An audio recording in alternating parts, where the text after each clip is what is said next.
BioShock is one of the most influential and beloved video games of all time. But it's also pretty mid, I'm not You gonna- fucking stupid bitch! This stupid fucking justice, all fucking righteous fucking Okay, so it's not mid per se. BioShock is a great game, but it does have a lot of problems that people tend to ignore. In this video, I'm just going to be giving my opinion on the game overall, including all the positives and negatives of the game, and telling you if you should buy it in 2024 or not. So I hope if you love this game and think that I'm a retard for saying that you give me a chance and listen to what I have to say about the game before you judge my video. They told me, son, you're special. You were born to do great things. You know what? They were right.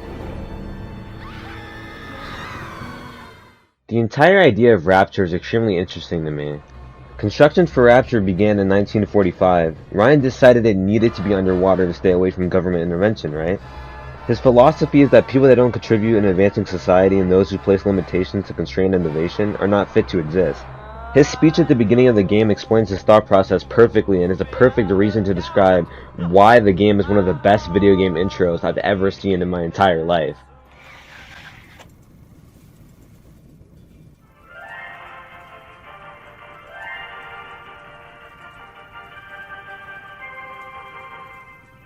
I am Andrew Ryan, and I'm here to ask you a question.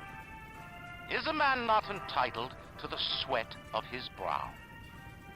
No, says the man in Washington, it belongs to the poor. No, says the man in the Vatican, it belongs to God. No, says the man in Moscow, it belongs to everyone.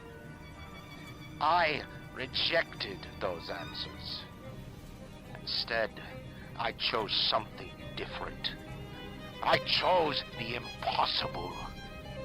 I chose Rapture. A city where the artist would not fear the censor, where the scientist would not be bound by petty morality, where the great would not be constrained by the small. And with the sweat of your brow, Rapture can become your city as well. BioShock's intro is honestly perfect in my opinion. It introduces you to the city, its creator and his ideals, and shortly after the current horrific state of Rapture. Before we get into the gameplay and the story, I need to explain a few things about the world of BioShock. Atom is a chemical substance that rewrites your genetic code, which leads you to plasmids, aka superpowers. It's found in a certain type of sea slug that was discovered by Bridget Tenenbaum, which she harvested. Plasmids were used by citizens in everyday life, for example, to light a cigar. Tonics, on the other hand, were used to make yourself stronger or smarter or something similar.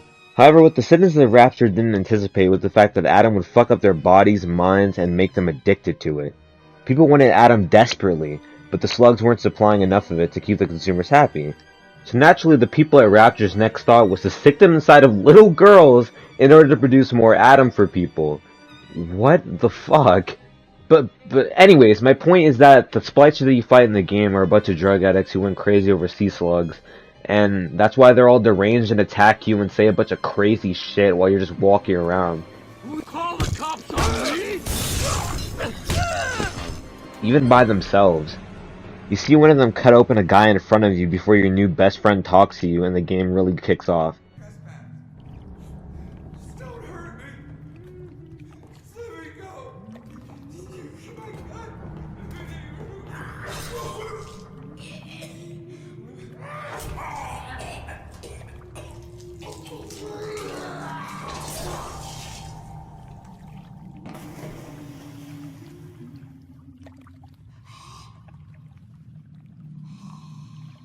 Is it someone new?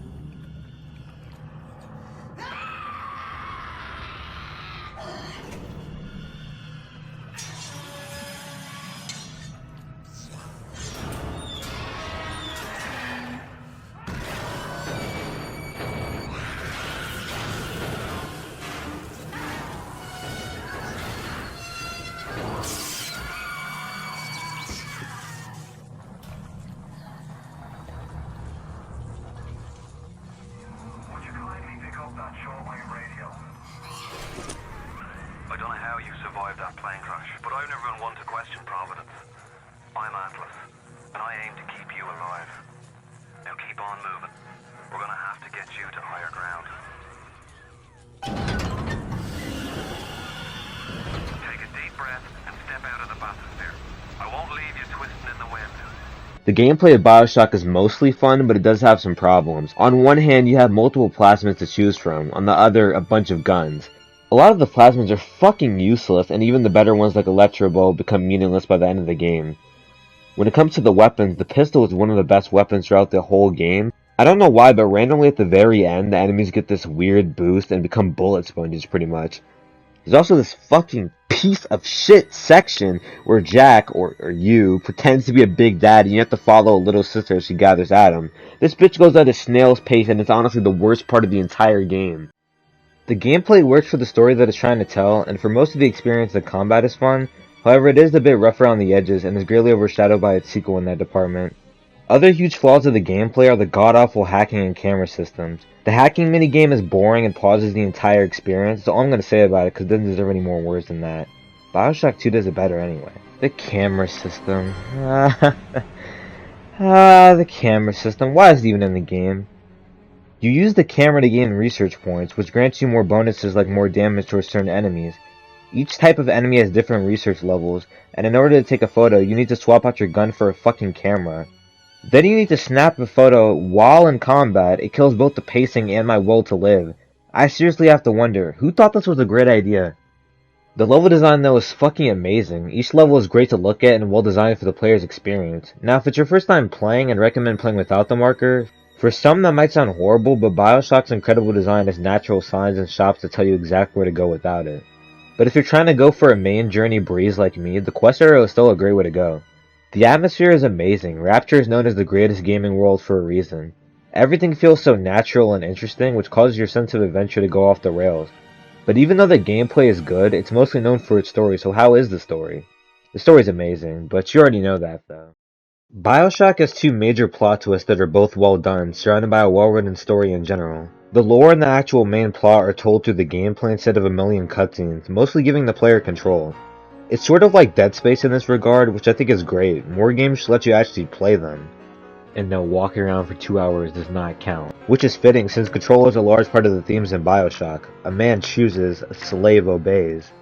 Are you acting out of your own will and thoughts, or are you just a pawn in another man's game? Before I get into spoiler territory, I want to give you a short recap if you're interested in picking up the game. BioShock is a great game. It tells an amazing story with fun gameplay, great lore, and a lot of effort put into the details. So go play it, alright? Okay, it's time for spoilers. One of the main plot twists is that you are the son of Andrew Ryan. This twist works great because it's so obvious, which might sound stupid, but let me explain a little bit. A lot of the things in BioShock should only be accessible to Andrew Ryan. The Vita Chambers are meant to resurrect him in the event that he dies.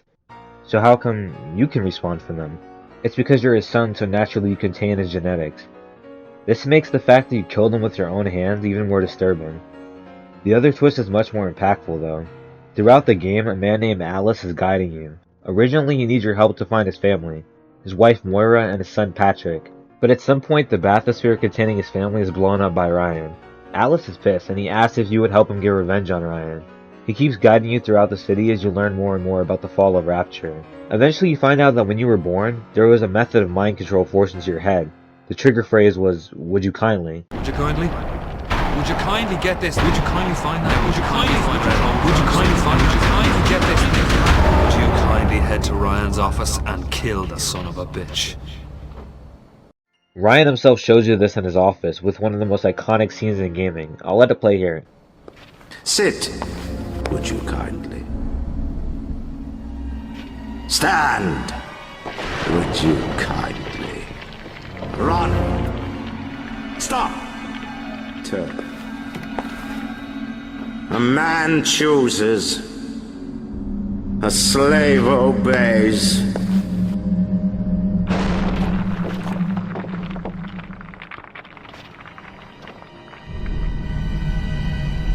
Kill!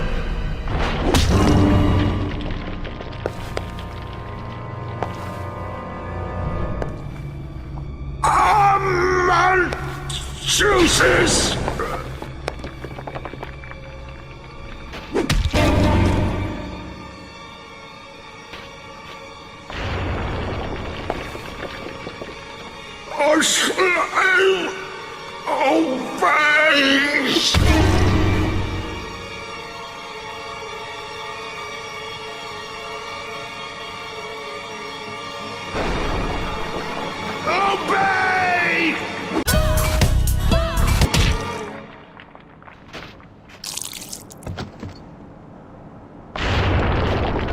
Hurry now!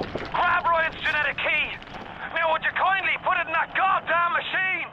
Alice has been playing you for a fool the entire time. But that's not all there is to this twist. Before Rapture collapsed, Andrew Ryan was in a civil war with a man named Frank Fontaine. Ryan feared that Fontaine was directly opposing his leadership, which led to a lot of Rapture choosing sides. In the middle of a shootout, Fontaine is shot and killed. However, right after this, a man named Atlas rises up as the voice of the poor and the defenseless. You probably already assumed this already, but yes, Atlas is Frank Fontaine. But the truth goes even deeper than that. Fontaine isn't even Fontaine. The real Fontaine is dead, and his name was taken and used to slip into Rapture. This twist, just like the other one, is great but also noticeable. Atlas is your friend, sure, but his initial motivation was for you to save his family. During the Fort Frolic level, you could find a poster with the names Patrick and Moira on them. He stole the names from a Sandra Cohen stage production. This twist is powerful and the main reason that BioShock is so praised by everyone. All in all, the story is amazing. I love the twist and the lore revolved around Rapture's rise and fall. Every character's story is interesting and every audio log is worth listening to. Andrew Ryan, Frank Fontaine, Bridget Tenenbaum, Sandra Cohen, the list goes on. All these characters are well written and showcase the horrific minds of Rapture, and how its citizens were affected by the politics and beliefs. Is that your puppy? She's very pretty. Thank you, Papa Sushant. Break her neck for me. What? Break that sweet puppy's neck. No, please. Break that puppy's neck. Would you kindly? No. No. Very good. In the end, Andrew Ryan's ideals were what killed his dream in the first place. He wanted to be free from religion, but the main discovery of Rapture has ties to Christianity. He wanted to be free from parasites, while he ended up becoming a parasite himself, stealing other people's ideas and selling them off. The selfish nature of Ryan's ideals were manifested by the person who brought the city to ruins, Frank Fontaine. BioShock is a great game, sure, but it's not the only game in this series. It has two sequels, BioShock 2 and BioShock Infinite. I'll cover these games later on, but for the sake of this video, I'll say that while BioShock has the best story, BioShock 2 has the best gameplay, and BioShock Infinite has the best companion and visuals, all three of these games are good. None of them need to be perfect in every way. BioShock was an extremely solid foundation for this franchise, with the later games building it up more in different ways. I hope you all liked my video on BioShock, but if you did, would you kindly subscribe? Also, I forgot to mention, but B-Hands! Fuck yeah! Oh yeah, baby!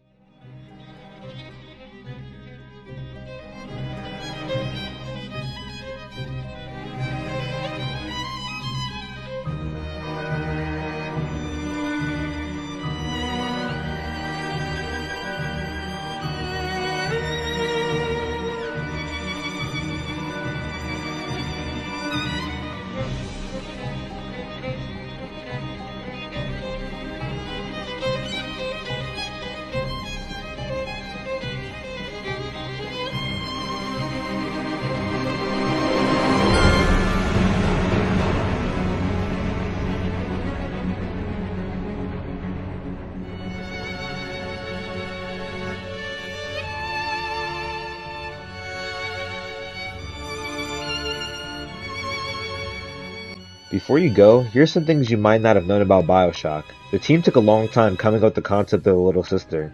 The ties to Adam and being a gatherer were there, but the actual design of them wasn't.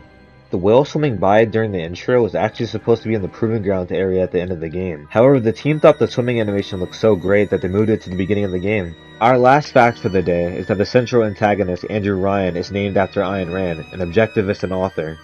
Miss Rand's most influential books, Atlas Shrugged and The Fountainhead, both play key parts in the narrative. A lot of the concepts introduced in her novels appear as core themes in BioShock. But that's not all. Two other important names are based off of her books as well. Frank Fontaine's name is, of course, based on The Fountainhead, while Atlas is obviously based on the novel Atlas Shrugged. A poster that can be found in the game has the phrase "Who is Atlas" written on it, which is a nod to that iconic line from the book Atlas Shrugged, "Who is John Galt?" If you learned anything new, please let me know. Thank you and have a good rest of your day.